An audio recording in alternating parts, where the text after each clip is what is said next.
আমার চরিত্র।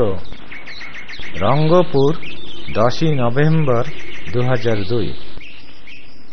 নির্বোধ কিংবা স্থিরকে হুঁশিয়ারি, উস্কানি, ধমকানি অথবা যে কোনো ধরনের তাড়না দেওয়া মাত্রই সে দোদুল্যমান হয়ে যায়, নিজেও দোলে, অন্যকেও দোলায়। দোলাতে দোলাতে নিজে সহ সকলের ভরাডুবি ঘটায়। ওই ভরাডুবির জন্য নির্বোধ বা স্থিরকে অপরাধী বলে দায়ী করা বৈধ নয়।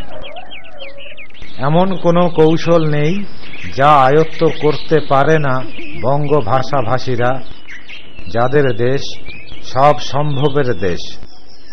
সম্ভাবনাময় এই দেশে বঙ্গভাষাভাষী হয়ে ঘরে ঘরে জন্ম নিয়ে নিয়ে ধন্য হয়েছি বারবার। প্রতিটি মায়ের কোল সার্থক হয়েছে, ধন্য হয়েছে আমাকে কোলে পেয়ে পেয়ে। সীমাহীন কৌতূহলের ভারে আজীবন ভারাক্রান্ত হয়ে হয়ে স্থির থাকি বলে আমাকে একেবারে নির্বোধ ভেবো না। নিষেধ করলেই কৌতূহল বাড়ে, নিষেধ করো না। আমাকে উস্কিও না, ধমকিও না, হুজুগে মাতাইও না। বরং যদি পারো তো সুপরামর্শ দাও, সুযুক্তি দাও।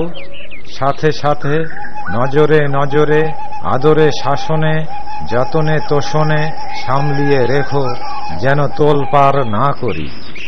বেলুন ফুটো করতে নিষেধ করো না, নিষেধ করলেই ফুটো করে দেব।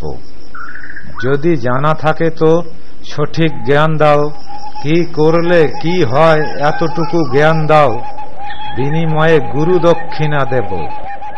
নিজের ভরাডুবি যদি এড়াতে চাও, আমাকে জ্ঞান দাও, বিনিময়ে বিজ্ঞান দেব।